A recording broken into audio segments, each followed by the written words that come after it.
Buenas noches, señoras y señores. Louis Pauwels dijo de Gurdjieff que era el hombre más extraño de este siglo. François Mauriac afirmaba que Gurdjieff había traído de Oriente un método para matar el yo, para volver a ser uno mismo y para poseer la tierra. De este método hablaremos esta noche. Y se preguntaba Mauriac sobre Gurdjieff: ¿qué personaje inventado no palidece al lado de él? ¿Qué novela fantástica llegó jamás a la altura de su historia real? Alfredo de los Cobos es profesor de la Sorbona, lleva 30 y tantos años estudiando la historia de Gurdjieff, el hombre Gurdjieff. ¿Está usted de acuerdo con Mauriac en que era un hombre realmente extraordinario y complejo? No estoy de acuerdo en que llevo 30 años estudiando la historia de Gurdjieff. Sino a Gurdjieff. Sino el trabajo que Gurdjieff puso en marcha, y creo que es mucho más interesante hablar de ese trabajo que hablar del hombre, del que yo creo que ya se ha hablado demasiado, y en aspectos muy anecdóticos, unos con la intención de mitificarlo, de convertirlo en una especie de sabio sobrehumano, y otros lo contrario, buscando precisamente los aspectos que él provocaba, que él prefabricaba un poco, ¿verdad?, con el intento de provocar estados de choque, de producir en la gente una impresión que les obligara a despertar, a claro, cuando uno lee sus ante la pregunta, escritos, descubre una personalidad difícil en el mismo Gurdjieff. Difícil, no sé, extraordinaria sí, desde luego. Por tanto, estamos un poco de acuerdo en que era extraordinario. Extraordinaria, desde luego. Alejandro Jodorowsky es director de cine y además es autor de cómics. Gurdjieff dividía al ser humano en tres diferentes centros. ¿Podría usted explicar cuáles son esos centros? Bueno, yo debo decir que mi conocimiento de Gurdjieff es el resumen de lo que yo he vivido a través de sus libros. Es mi versión, no es una versión oficial de un grupo de Gurdjieff. Es la que queremos, la personal. De mi versión hay dos partes. Se habla de tres centros: el corporal, el emocional y el intelectual. Pero viene de ciertos prejuicios sufí, donde se considera el sexo como el diablo, como Shaitán. Más tarde Gurdjieff habla de 4 centros en sus lecciones, en su libro de lecciones. Yo tomo aquí un tarot para explicarlo, ¿eh? Aquí está la carta del mundo, en una esquina yo pongo el denier, el bastón, la espada y la copa. Siempre en el esoterismo se habla de 4 centros y un quinto. En las puertas de la catedral están los 4 evangelistas y el Cristo en el medio. En la mano tenemos 4 dedos, el corporal, nosotros nos apoyamos con sus necesidades. Respirar son vitales. Si no satisfacemos las necesidades son mortales. El sexual con sus deseos. Estos deseos podemos satisfacerlos o no, podemos sublimarlos. Luego tenemos el corazón, las emociones y luego tenemos el intelecto. Cada uno de estos 4 centros habla a una velocidad distinta, a un lenguaje distinto. Uno puede pensar una cosa, amar otra, desear otra y hacer otra. Como un carro tirado por 4 caballos que van en 4 diferentes direcciones. Falta el cochero. Esto es lo que yo conocí de Gurdjieff, llamaba la telefonista. La telefonista se comunica con cada uno de esos 4 lenguajes y hace una acción única, una acción unida. El carro va en una sola dirección. Esos son los centros que a mí más me han marcado en lo que habla Gurdjieff. ¿Por qué? Porque he conocido tanta gente que vive en un centro, por ejemplo el centro intelectual, desdeña el corporal, o vive en el corporal y desdeña el emocional, o quita completamente de lado el sexual por otros problemas, ¿no? Entonces, esta técnica conduce al ser humano a vivirse en todos los puntos de manera distinta, no es uno. ¿Y lo puede explicar con las cartas? Ahora sí. La imagen está aquí, recogiendo. Por ejemplo, el denier es el cuerpo no tiene aureola. Aquí el cuerpo sostiene todo esto, como esta mesa nos sostiene. Es horizontal, la única carta horizontal. Sobre esto edificamos el sexo, que es el deseo, que puede ser sin límites. El deseo puede ser sin límites. Hay que conducirlo, hay que canalizarlo, hay que concentrarlo. Los deseos pueden ser también inútiles. En el cuerpo podemos tener, la tierra entera está afectada por los deseos inútiles. Tenemos que llegar a los deseos precisos. En el sexo tenemos que llegar a concentrarlo para que él pueda actuar, para limitarlo, porque si no, él es incesante. Luego tenemos el corazón, las emociones. Hay emociones que son autodestructivas, que llegan al suicidio, y hay emociones que conducen a la euforia de vivir y al sentimiento de la eternidad universal. Y tenemos luego el intelecto, que tiene que ser claro y preciso. Muy bien. Félix Gracia, que es escritor, y lo que más nos interesa esta noche, aparte de estas introducciones, es ya directamente el cuarto camino. ¿Lo podrías definir de alguna manera? Lo que Gurdjieff llamaba el cuarto camino. Es un concepto acuñado por él inicialmente, al menos que se sepa, y con ese concepto pretende definir lo podríamos llamar una técnica o una alternativa para el trabajo personal y, como consecuencia del trabajo personal, pues para el crecimiento espiritual. Gurdjieff fue una persona que nació en tierras caucasianas, entre Oriente y Occidente, en tierras que se pueden considerar como un puente entre dos culturas, dos formas de comprender el mundo completamente distintas, y su enseñanza yo la he encontrado siempre parecida a esa tierra en la que él nació, en el sentido de que Gurdjieff es un hombre que hace confluir las cuestiones de Oriente con las de Occidente. Él bebió mucho las fuentes de Oriente, por supuesto, pero supo darles también ese aspecto occidental y hacer posible que muchas cosas orientales tuviesen aplicación para el hombre de Occidente. El cuarto camino es un trabajo, es una conclusión suya, en definitiva, que es la expresión de esa capacidad de síntesis que él tenía entre Oriente y Occidente.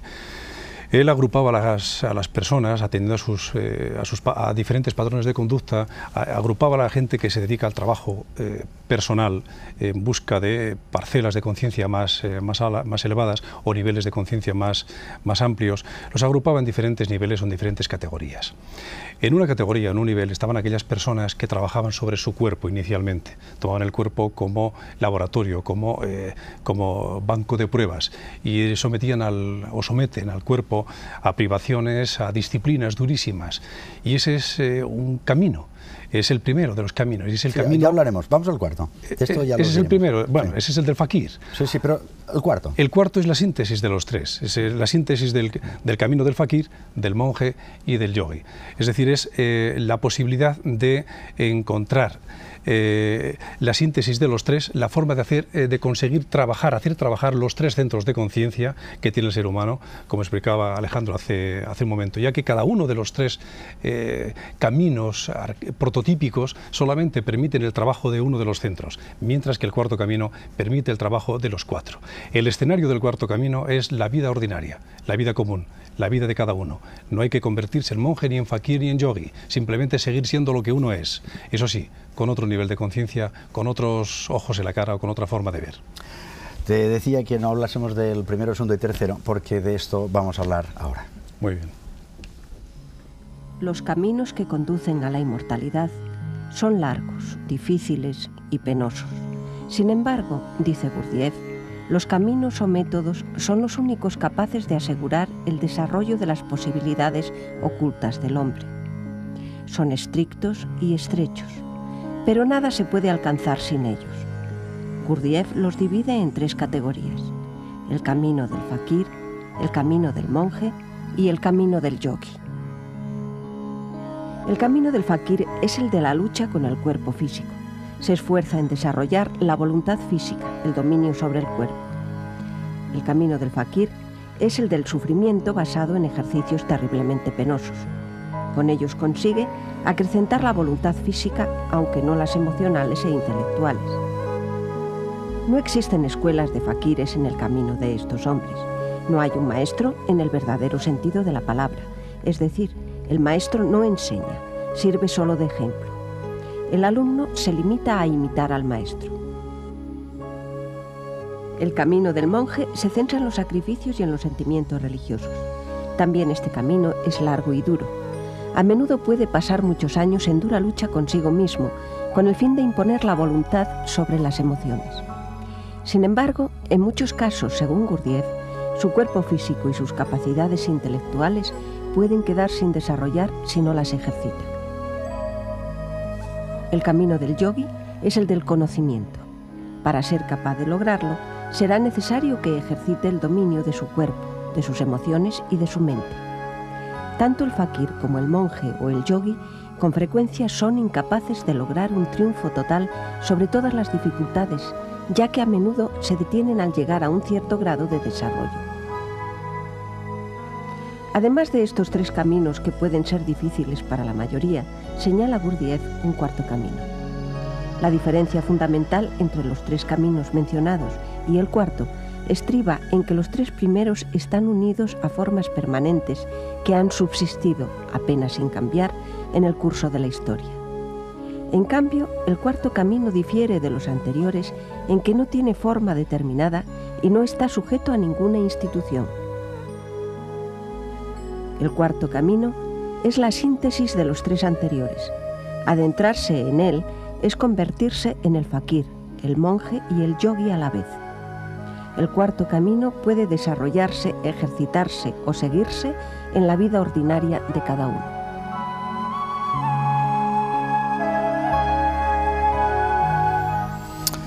Ángel Moreno es capellán del monasterio cisterciense de Buenafuente. ¿Usted cree que la vida del monje tiene algún sentido todavía en la vida de hoy? Yo pienso que es un camino eterno, como su propio origen. Es el hombre gratuito por el absoluto. Es el hombre que se enamora del que no pasa. Es el hombre del ser esencial que vive en la unidad mayor. Al fin y al cabo, el monje, como el fakir, como todos en la vida, realmente lo que hacemos es buscar. ¿La vida es búsqueda? La vida es búsqueda porque nadie ha visto a Dios. Y por tanto, el monje intenta rastrear de la forma que le es posible al hombre por allá donde está el rasgo, la huella, el destello. Alessandro Jodorowsky, vamos a hablar ahora ya concretamente de las técnicas, de algunas técnicas de Gurdjieff. Un segundo. Nadie ha visto a Dios, pero Dios nos ha visto a todos. A todos. Pues nosotros que estamos buscando en la vida, vamos a recorrer un poco los caminos de Gurdjieff, que son el mismo. Por ejemplo, él hablaba del recuerdo de sí. ¿Qué es eso del recuerdo de sí? Bueno, yo pienso que nosotros nos envolvemos en cada uno de los centros. Yo insisto que más tarde Gurdjieff va a hablar de 4 centros, no de 3. Hay que leer las lecciones de Gurdjieff. Entonces, tomada por sus alumnos, uno se mezcla en su intelecto. El intelecto es como esta copa. El agua se da vueltas dentro de esta copa, pero la copa no son las ideas, es una energía que está ahí. El corazón es lo mismo, es una copa que tiene emociones que giran, pero hay un momento en que las emociones se van haciendo más diáfanas hasta que se llega al real amor que hay en el corazón, que es total, que no hay que buscarlo, sexualmente lo mismo y corporalmente lo mismo.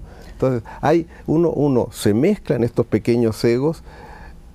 Hay un llamado que se hace al recuerdo de sí. El recuerdo de sí es sentirse.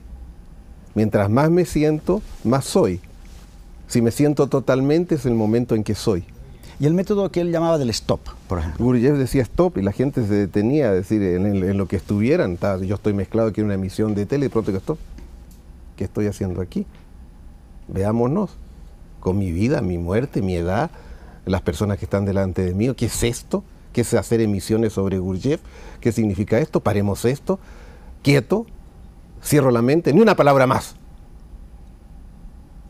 En ese momento había alumnos que se paraban dentro de una sequía, estaban trabajando y Gurdjieff dijo stop y el agua empezó a subir y el alumno obediente no se movía. Podía haberse ahogado. O sea, hay que parar en un momento dado, parar el carro. Sí. Esto coincide con el romper esquemas, que también era otro sistema, el mismo. Nosotros tenemos esquemas, círculos hipnóticos, tenemos siempre, usamos 40 o 50 frases, 5 o 6 sentimientos, 4 o 6 deseos, 30 movimientos. Entonces él rompía los movimientos con ejercicios de disociación corporal, rompía el esquema de deseos. A Luc Dietrich, poeta presque surrealista del Gran Juego, le dijo: todos los días vas a conquistar una mujer distinta, te vas a acostar con una mujer distinta. Y a Domar le dijo: te vas a acostar con una mujer una vez al año, rompiendo sus esquemas. Rompe los esquemas emocionales y mentales, se sale del hábito. A un intelectual lo hace trabajar con las manos. O sea, salirse de lo que uno es para llegar a sentirse. Uspensky hablaba de los yoes, de los muchos yoes que tenemos, y que son los que actúan en nosotros, el yo que se levanta, el yo que se afeita, el yo que lee. Yo vengo aquí. ¿Quién es yo? Uno es como una nube, el yo es cambiante. No tenemos un yo igual. El yo con el que me acosté no es el yo con el que me levanté. El yo que comencé esta emisión no es el mismo con el que lo voy a terminar, es como una nube. Y hay miles de yo, miles de facetas de mí. Y todos estos métodos Usted eran... nada más atáqueme. Sí, sí, sí. Atáqueme y va a salir otro yo. Tráteme bien y será otro yo. Claro. ¿No es y cierto? todos estos esquemas o todas estas técnicas lo que pretenden es encontrar ese yo una unidad único. constante, o sea, despertarse, no estar dormido en este océano este océano magmático en que el ser está metido sin saberlo, dice Gurdjieff, según lo que yo sé, todo sucede a la persona dormida, todo le sucede, está viviendo según lo que le sucede, no hay dominio. No. Ahora, si este yo no se identifica con todos estos yo de los que estamos hablando, entonces llegamos a un yo que siente como indiferencia. No, Domal dijo en un poema, de negación en negación he llegado a la gran afirmación. En ese momento se llega a la gran afirmación, se llega a la maravilla que es un ser humano, que es uno, obra divina. Uno es obra divina, uno es una maravilla, nada más que hay que saberlo. Ramiro Calle es profesor de yoga, es interesante todo lo que estamos escuchando ya, profesor de yoga. Subrayemos la importancia de la atención, de todo lo que él está diciendo, realmente hay un punto que es la atención, estar atentos. Sí, todos los grandes maestros, sin duda, tanto del budismo como del yoga, del zen y de tantos otros sistemas y tradiciones, han enfatizado la importancia del sendero de la atención despierta, lo que llamaba Buda la atención desnuda y lúcida, porque la atención es el custodio, el guía, el guardián y el filtro de la mente.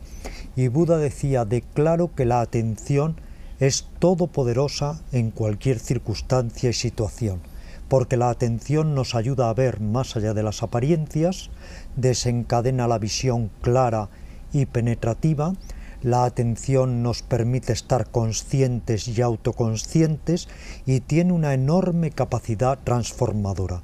Y yo querría decir, sin entrar desde luego en polémicas, que el cuarto camino, que como decía Félix, efectivamente fue acuñado por Gurdjieff, pero era bien conocido en la India.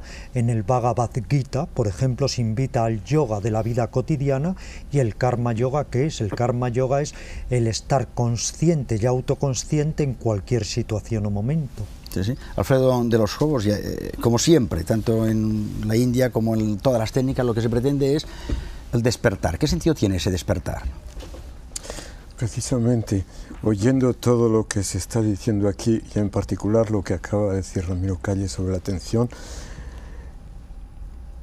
me dan ganas de ser mucho más modesto y más práctico, porque esa idea del despertar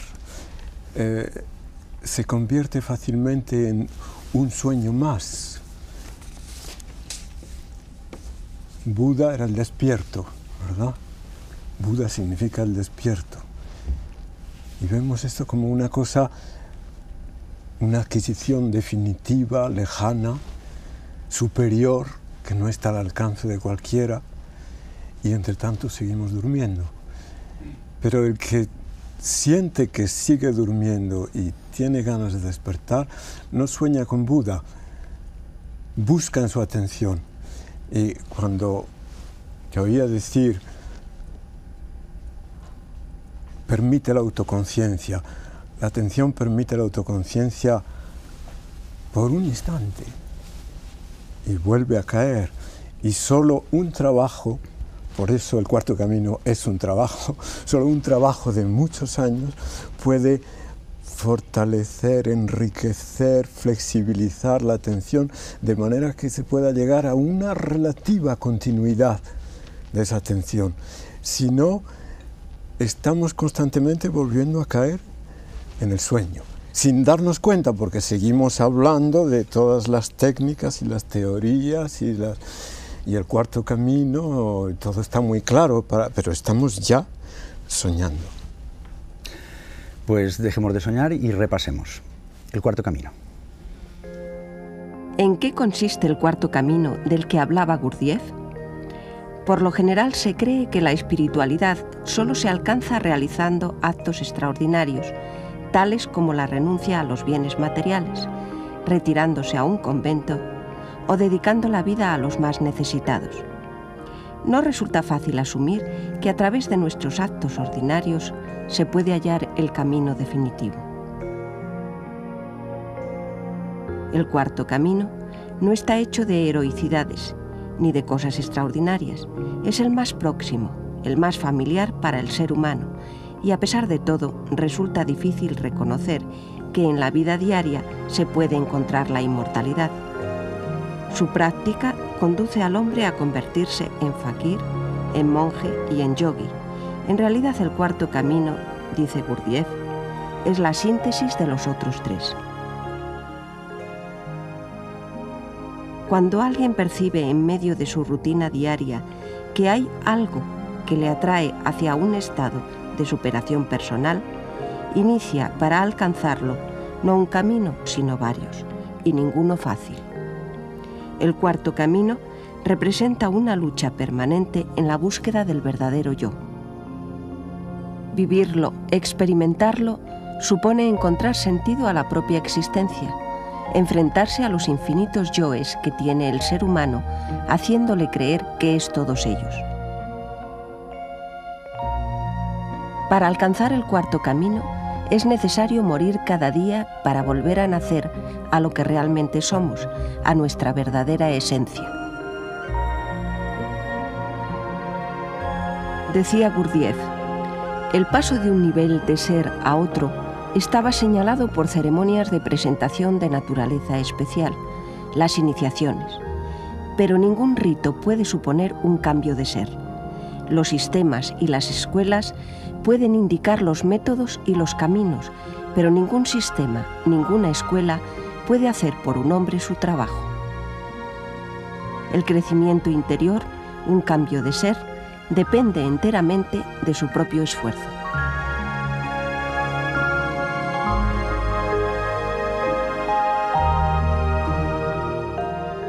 Ramiro Calle, decíamos nosotros antes que estas técnicas las había traído Gurdjieff desde de Oriente. ¿En qué realmente se parecen a las de Oriente y en qué las cambió?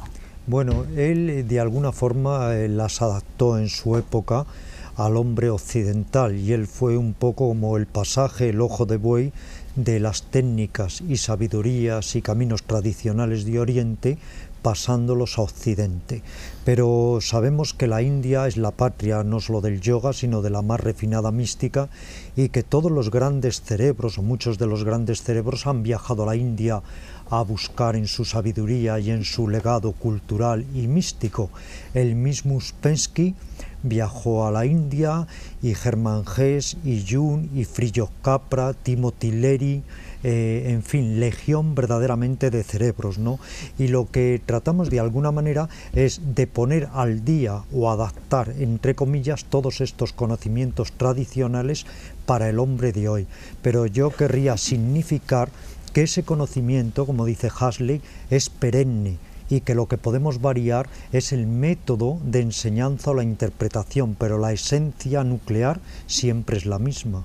Ángel Moreno, por ejemplo, en Occidente, pues de alguna forma se reúnen todas esas técnicas en lo que se ha venido llamando ascética, por ejemplo, y mística, ¿o no? Sí, lo que ocurre es que, según la traducción de estas dos palabras, se puede dar una ascética voluntarista o una ascética derivada de un encuentro. Y yo entiendo que la ascética y la mística, si se deriva de un encuentro con un tú, que me interpela, que me fascina, y en el caso cristiano es el encuentro con Cristo, yo tomo toda la técnica o toda la escuela o todas las tesis por esa relación y para esa relación, y no la experimento como algo negativo, sino como una expresión amorosa. La ascética quitada de la mística me hace, como dice Teresa de Jesús, un hombre de puños, un hombre de esfuerzo, un hombre triste, titánico, y con la mística me hace un hombre esforzado y amado. Contemplación para sacar amor. Alessandro Jodorowsky antes estaba dibujando, iniciaba el eneagrama de Gurdjieff. Sí. ¿Podrías acabar de explicarnos de qué consiste? Como dice mi amigo profesor, a propósito de que las ilusiones cortan el camino de la verdad, el budismo zen ya lo dijo, dice, si encuentras un Buda en el camino, córtale la cabeza. lo cual quiere decir eso, ¿no? Esto, siempre las místicas han tenido como diagramas para... ¿Quiere acercarse allí y dibujarlo? El enneagrama que usó Gurdjieff, yo insisto, es en su época, en su primera época, cuando habían 3 centros. Se toma un círculo, bueno, se fija el punto central, se hacen 3 segmentos y se hace un triángulo. Yo lo hice mal, y luego, una vez que está hecho el triángulo, cada segmento se divide en 2 y luego se trazan unas líneas que son rítmicas, ¿no? Se une así, luego se une así, y luego este va al más grande, aquí, te va para acá, te va para acá, y este, yo creo que me equivoqué, bueno, espérate. Más o menos. Bueno, la idea más o menos. Puede acercarse a la mesa. Más o menos. Puede acercarse a la mesa y tengo nos que poner explica. aquí para atrás. Entonces, no hay un círculo, hay un triángulo y hay 6 líneas que hacen un ritmo. El enneagrama tiene 9 puntos y un décimo en el centro. En la Cábala judía hay los 10 sefirot, que es casi, ¿no es cierto? Divididos en 3 columnas. ¿No? Es una explicación del mundo, una filosofía. Esta es otra filosofía. Se la puede interpretar como... Que hay que hacer un recorrido desde Malkut, sí, abajo, hasta Keter. Se la puede interpretar como uno quiera, ¿no es cierto? Sí. Como uno quiera. Bueno, y se puede hacer los recorridos que uno quiera. Hay 22 caminos para seguirlo. Pero esa es la cabal. Pero todos estos son como diagramas que cada persona debe valorar. Yo podría valorar esto diciendo, este es el centro corporal, infinito, el mundo. Aquí está el triángulo, que sería la luz del intelecto, y este ritmo cardíaco que hay aquí sería el terreno emocional, y tendríamos aquí los 3 centros alrededor de un punto total de atención. Atención, atención, atención. La persona va a estudiar con un samurái y le dice, ¿qué se necesita para aprender la espada? Le dice, atención. Solo eso. Atención, atención. Nada más. Atención, atención, atención. Entonces, eso yo podría explicarlo así rápidamente, pero cada persona puede sacar libros sobre estos símbolos, ¿no es cierto? Sí. Son útiles como el tarot, no son una verdad, son sistemas donde nosotros podemos colocar nuestra visión e irla exaltando cada vez más.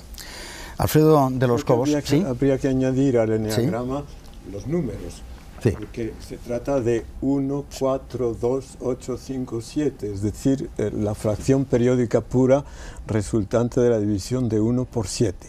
Ya estamos en plena abstracción, no nos sirve para nada en el trabajo íntimo, pero significa algo. Pero vamos a hablar ahora... algo muy importante. Muy importante. Son resúmenes que sirven a uno, son como ayudas memorias, son como máquinas. Máquinas metafísicas. Y todo para llegar al saber, a la sabiduría. Al ser, más bien que el Bueno, ser. pero vamos a pasar primero por la diferencia que me gustaría que Alfredo de los Cobos nos hiciese entre saber y comprender. Comprender. Gurdjieff decía, no hacer nada sin comprender. Ya es una manera muy particular de mandar el maestro a los alumnos, ¿no? No hacer nada sin comprender. Y en otro pasaje habla de comprender con todo su ser. Es decir, que ya nos pone en guardia contra la comprensión habitual, que consiste en reducir lo no conocido a lo conocido, a las categorías mentales de las que tengo costumbre, a las normas o a los esquemas o a las palabras muchas veces que nos vienen de una tradición o de una ciencia, en lugar de enfrentarse directamente con una experiencia. Ahora, ¿qué puede ser una comprensión con todo el ser? Indudablemente está en relación con lo que se decía hace un momento de los centros, y aclara lo que puede significar trabajar con todos los centros a un tiempo. No es simplemente que los centros funcionen intensivamente al mismo tiempo, sino que la atención de la que hablaba Jodorowsky, la atención esté presente en todos a un tiempo.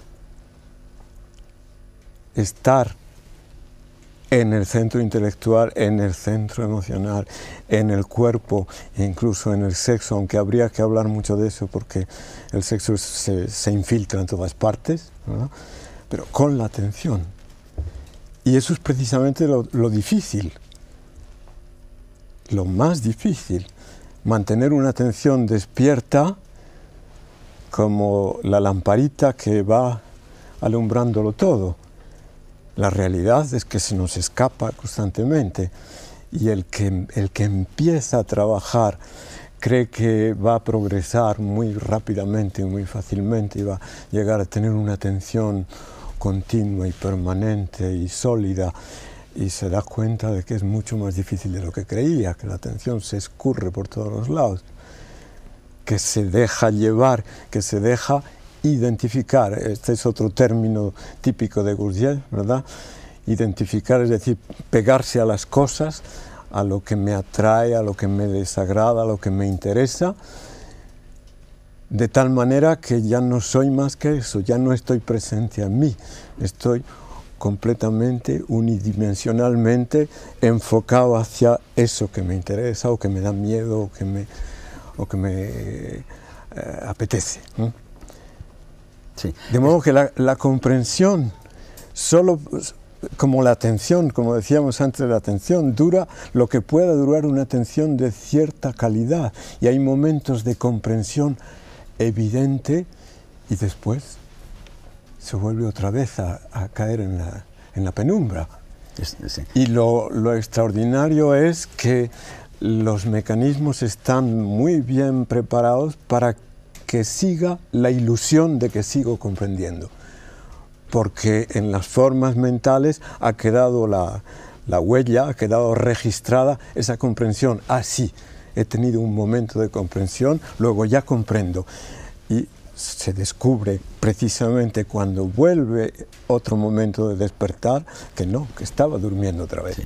Félix, lo que está diciendo ahora Alfredo, tiene mucho que ver con el ir pasando de grado de conciencia a grado de conciencia, hasta poder llegar a la iluminación, que como está diciendo, un instante, si es que se puede llamar iluminación, si es que se puede llamar ese instante relativa. Claro.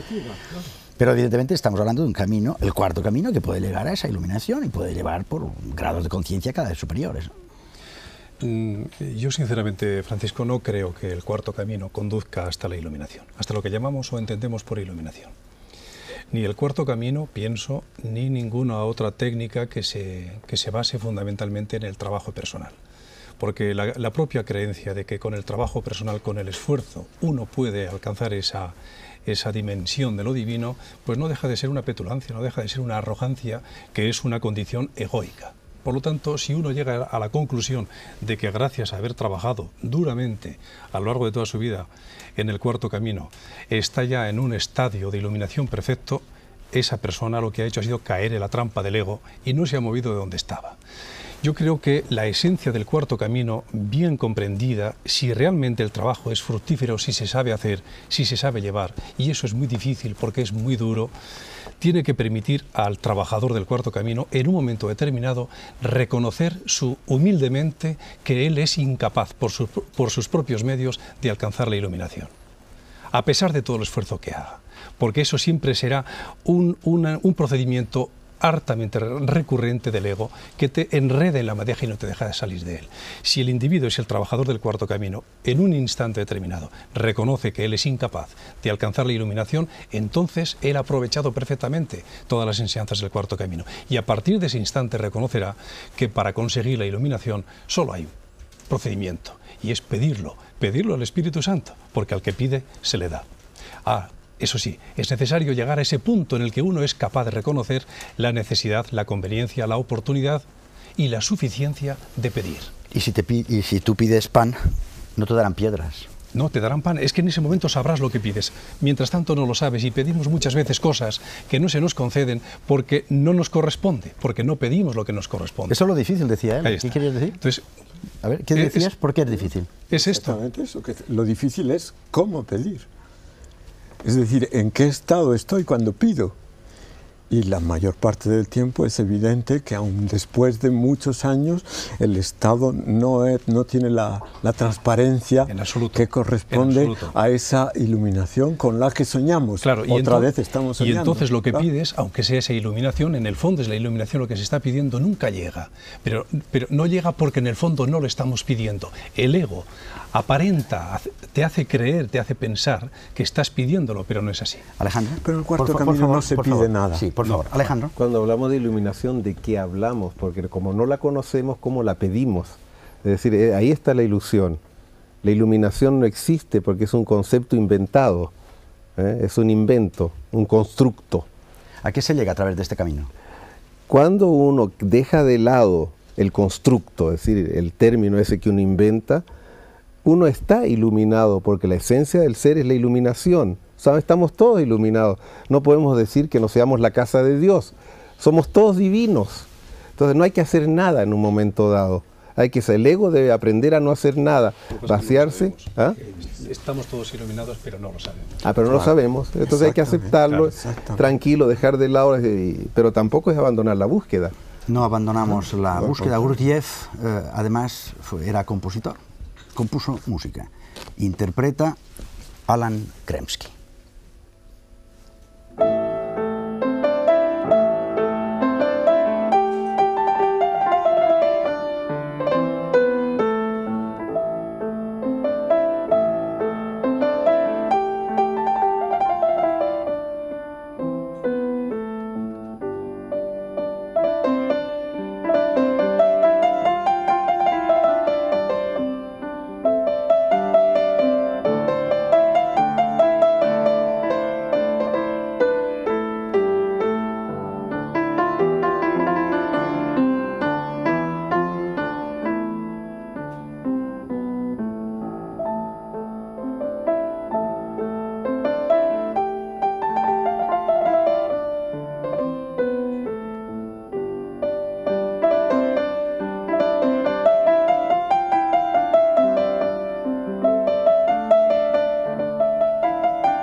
Ramiro Calle, a ver, resumamos un poco. Entonces, el cuarto camino realmente lo que hace es instrumentalizar la vida cotidiana para desarrollar una vida interior. Por supuesto, yo diría, un poco parafraseando a Lorca después de lo que he oído, que no vamos a llegar, pero vamos a ir. Vamos a poner los medios para aproximarnos a la meta, ¿no? Como dice el psiquiatra Charles Tart, todos vivimos un trance consensuado. Claro que es dificilísimo despertar y por eso tenemos que ser muy humildes y lo único que podemos hacer es poner las condiciones para que la gran invitada que es la sabiduría, si quiere, llame a nuestra puerta.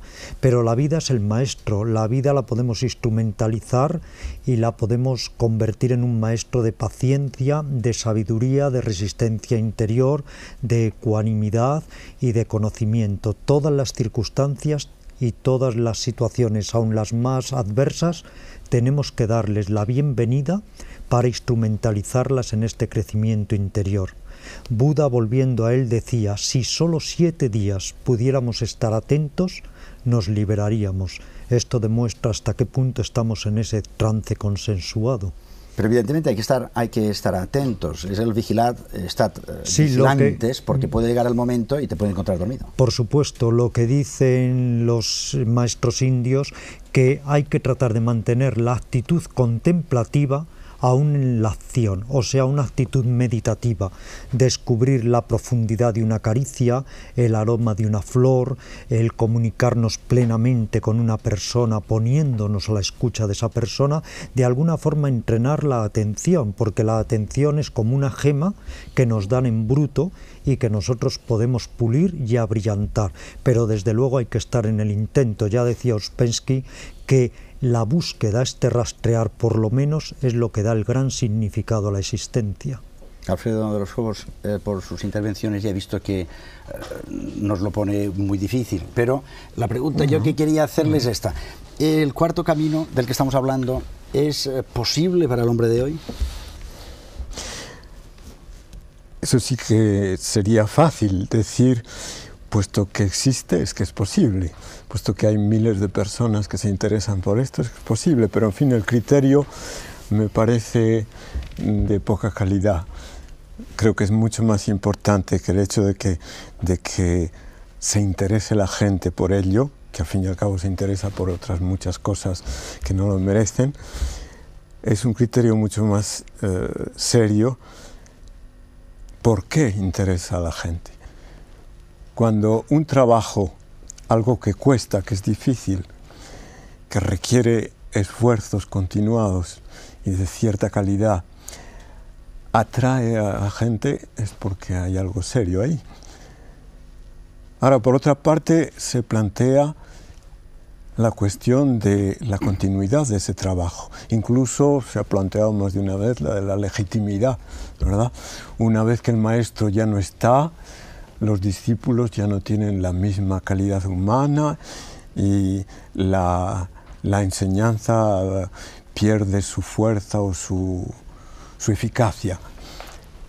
Esto es una idea más, claro, y además es una idea que va en contra de la idea misma de evolución. Si se considera que es posible la evolución del ser humano, entonces hay que admitir que los discípulos pueden elevarse a la altura del maestro, o más o menos, y un caso es Gurdjieff, puesto que antes de ser maestro fue discípulo y aprendió de diferentes maestros y supongo que en muchos aspectos le superaría. De modo que la cuestión de la legitimidad, en realidad, o de la garantía, vamos a decirlo así, la cuestión de la garantía solo puede ser experimental. Es decir, si entro en este estado de trabajo interior, si hago esfuerzos de atención, si sigo más o menos obedientemente, porque no se trata tampoco de una obediencia ciega, se trata de buscar. Si busco a ver quién soy, quién es ese ser que llamo yo, entonces me encuentro con otros que están buscando lo mismo y con algunos que lo han buscado durante mucho tiempo y que tienen experiencias superiores a la mía.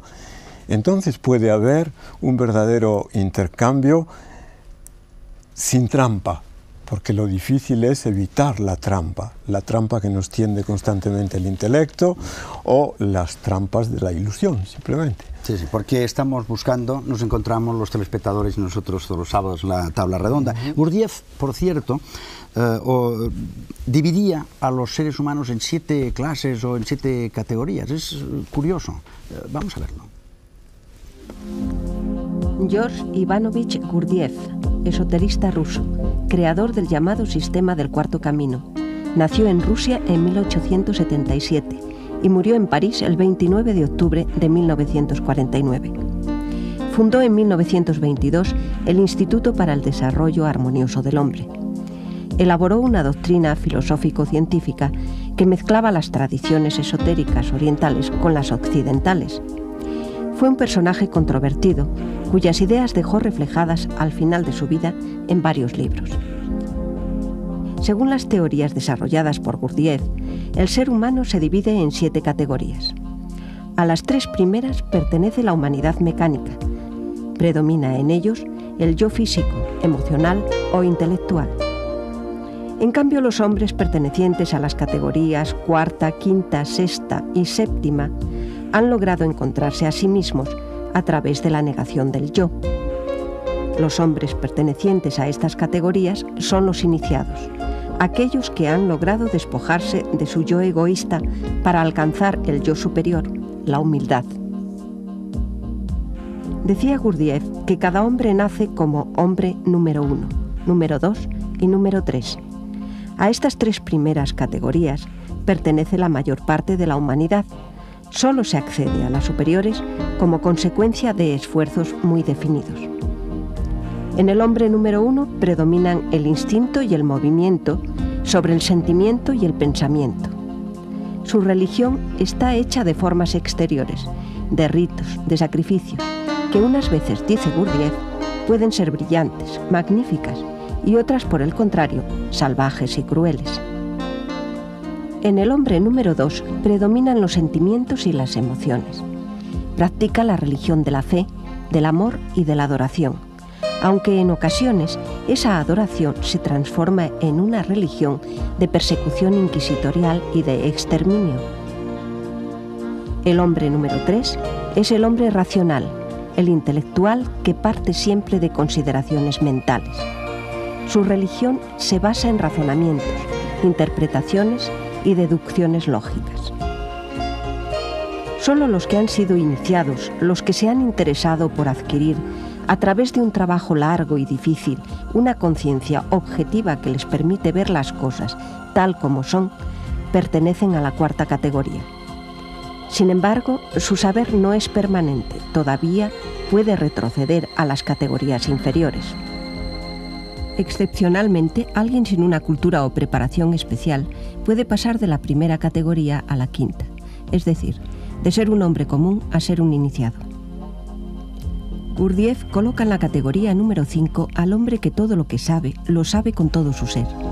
Cabría pensar que tal vez hombres como Gandhi, Einstein, Teresa de Jesús, la Madre Teresa de Calcuta, Monseñor Oscar Romero, obispo de El Salvador, el padre Kolbe, que cambió su vida por la de otro prisionero en un campo de concentración nazi, o San Juan de la Cruz, lograron alcanzar el yo superior a través de diferentes técnicas de evolución. El hombre número 6 es el que ha llegado a adquirir el máximo de conocimientos a los que un hombre puede acceder. Podría estar en esta categoría personajes como Platón, Aristóteles, San Juan Evangelista o San Pablo. Para Gurdjieff, el hombre número 7 es aquel que ha alcanzado el máximo desarrollo del hombre, de la conciencia, la individualidad y la inmortalidad. Posee un yo permanente e inmutable. En esta categoría se podrían encontrar Pitágoras, Buda, Rama, Krishna o Moisés. Ángel Moreno, ¿cuál sería el obstáculo, la dificultad principal con la que se encontraría el hombre de hoy para seguir un camino trascendente? Yo creo que el hombre roto, el hombre fragmentado, esta persona dividida dentro de sí misma, no unificada, provocada por el consumo, por la falta de silencio interior, este hombre que está, por otra parte, mendigando y, sin embargo, no acaba de superar esos distintos enfrentamientos dentro de sí mismo. Es, de alguna manera, también la falta de referencias, la falta de testigos que le sugieran, que le acompañen. Hoy hay un anonimato en este sentido, hay una orfandad.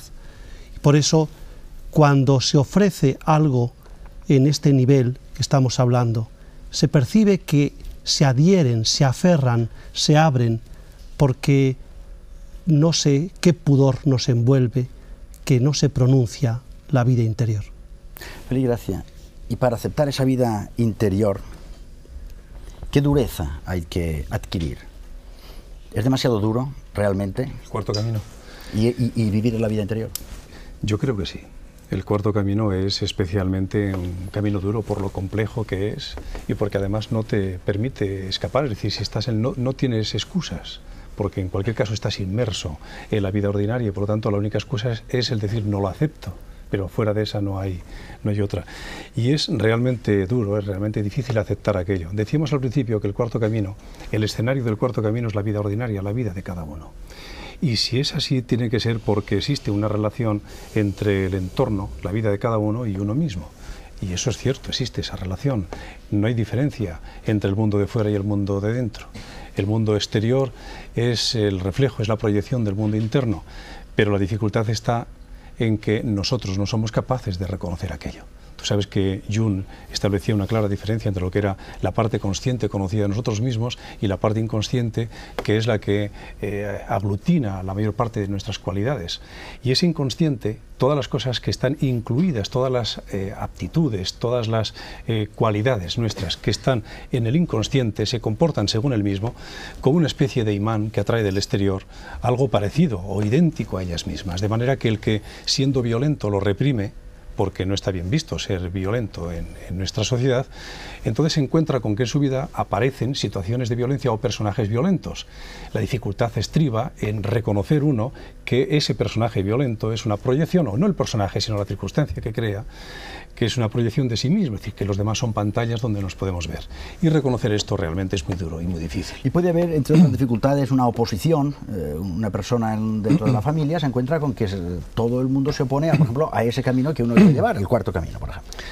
Lo que ocurre muchas veces, y esto tú lo has visto porque has estado como yo en congresos y en seminarios y demás, y has visto que se da un hecho muy común, y es que entre las parejas, generalmente es la mujer la que está más preparada o acepta el trabajo espiritual, y el marido el que no la acompaña, y muchas veces se convierte en un obstáculo para ella, y luego se acercan y preguntan qué se puede hacer en una situación como esta. Esto es un hecho real, es decir, no siempre cuando uno comparte la vida con una pareja, no siempre tiene la fortuna de que la pareja le acompañe también en esa preocupación.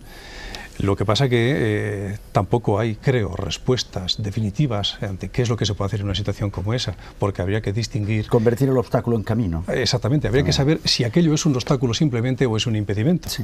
Ramiro Calle, decía Félix antes que algo que creo que sí que convendría puntualizar, y es que a veces este camino sirve para apuntalar el ego y no descubrir realmente lo que hay que descubrir detrás de todo esto, y se queda uno muy ensimismado en el sí mismo. Efectivamente, siempre he estado de acuerdo con Félix Gracia en que el peor materialismo es el materialismo espiritual, ese juego narcisista, yo soy el bueno, tú eres el malo, yo soy el consciente, tú eres el inconsciente, yo hago un trabajo interior, tú no lo haces. De esa manera lo que hacemos es apuntalar el ego en lugar de desbaratar toda su burocracia. Había un gran místico cristiano que después de toda una vida de trabajo interior le dijo a su discípulo: porque soy débil, comprendo tu debilidad. Creo que todos somos extraordinariamente débiles, que hay que menguar para crecer y que lo que realmente tenemos que hacer es rendir el ego si queremos llegar a alguna parte. Félix Gracia, el caso es que la vida hay que vivirla de todas formas. Y ya se puede vivir o como el cuarto camino o vivirla sin el cuarto camino, pero al final la tienes que vivir. Eso es cierto, no hay otra alternativa. Por lo tanto, digamos que esa es la opción, la única opción, la única alternativa, que es vivir la vida. Parecería una tontería entonces desaprovechar el tiempo. Pero vivir la vida de forma iniciática. Exactamente, desde otro punto de vista. Pues ya lo ven ustedes, es otro punto de vista. Es tan simple y tan complicado como la vida misma. Buenas noches y hasta la próxima semana en La Tabla Redonda.